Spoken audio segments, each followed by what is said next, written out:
Thank you, Chairman Durbin. Thank you, Ms. Clarke, Mr. Kim, for appearing before us today and for continuing your dedication to public service. We as a nation are facing generational crises in the areas of civil rights and the environment.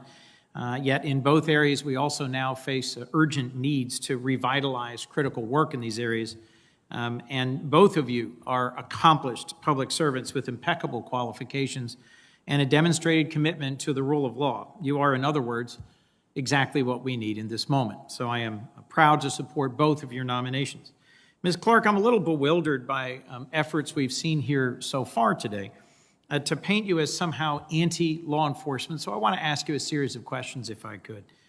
You were yourself, for years, an actual member of law enforcement as a federal prosecutor. Is that correct? That's correct, Senator. And in that role, you prosecuted cases involving domestic violence, sex offenses, assaults, human trafficking, hate crimes, official misconduct. Is that right? That's correct, Senator. And you worked on many of those investigations side by side with agents from ICE, from FBI, from law enforcement, from police departments, federal, state, and local. Is that correct? Yes, Senator. And you've earned the support of numerous law enforcement groups and by individual chiefs and officers. Is that correct? I'm proud to sit here with the endorsement of many law enforcement organizations, police chiefs, and more. In fact, our own former Senate Sergeant-at-Arms, Terrence Gaynor, joined a letter signed by over 40 police chiefs, sheriffs, other senior officers that described your uncanny ability to work with law enforcement and your impeccable credentials, character, and credibility. And the executive director of the NAPO, the National Association of Police Organizations, said he believes that you and he, and I'm quoting, share a common goal of fair, effective, ethical, and safe law enforcement. Is that correct? Yes, Senator. Thank you, Ms. Clarke. When I was in local government, I spent 10 years at the county level and was involved in and responsible for oversight of our county police department. I got to know the IACP well, the International Association of Chiefs of Police. We relied on them for professional advice and guidance in handling some very tough policy issues. And as president of the Lawyers Committee, you worked closely with the IACP. You created a thorough and well-documented action agenda to enhance the response to hate crimes and strengthen trust between law enforcement and communities. My impression is in that work you got to know well and work closely with both rank and file and senior chiefs, both policy leaders and those who were the survivors of hate crimes themselves. The IACP executive director wrote that your professional hallmarks are, and I'm quoting, fairness, communicativeness, and championing transparency. Is that a correct characterization of your work with this organization? I would deem those to be accurate, an accurate description.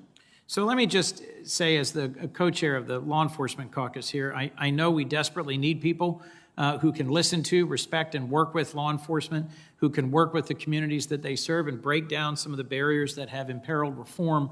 And I think that's exactly who you are. There have been a number of questions about whether or not you support defunding the police. You've said clearly and forcefully no.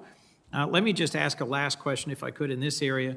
If you have a choice, and you're not the person who controls the purse strings, we are in the Senate, in the Congress. If you had a choice between additional federal resources to help provide the ability for state and local law enforcement to also have partners, resources to respond to mental health crises, for example.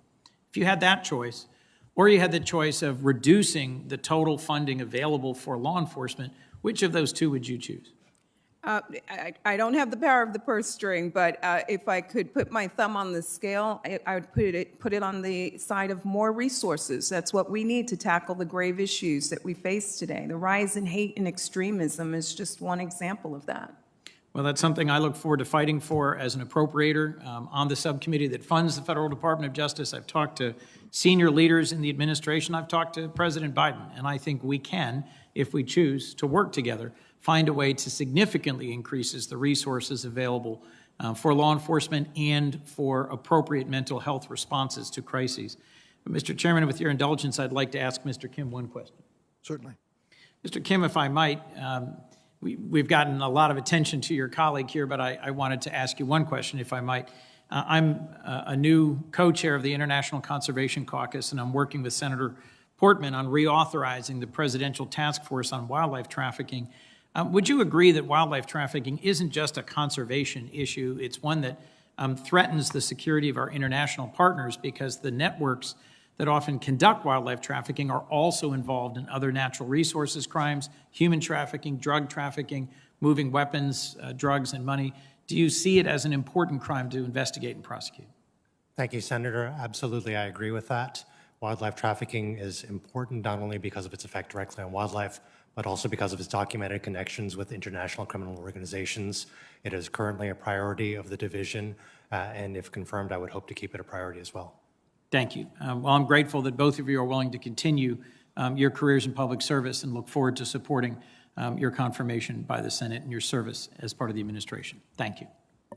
Thanks, Senator Coons. I'd like to acknowledge that Congresswoman Joyce Beatty, the chair of the Congressional Black Caucus, is present. You certainly are welcome, and thank you for joining us today. I'd like to recognize Senator Cruz. Thank you, Mr.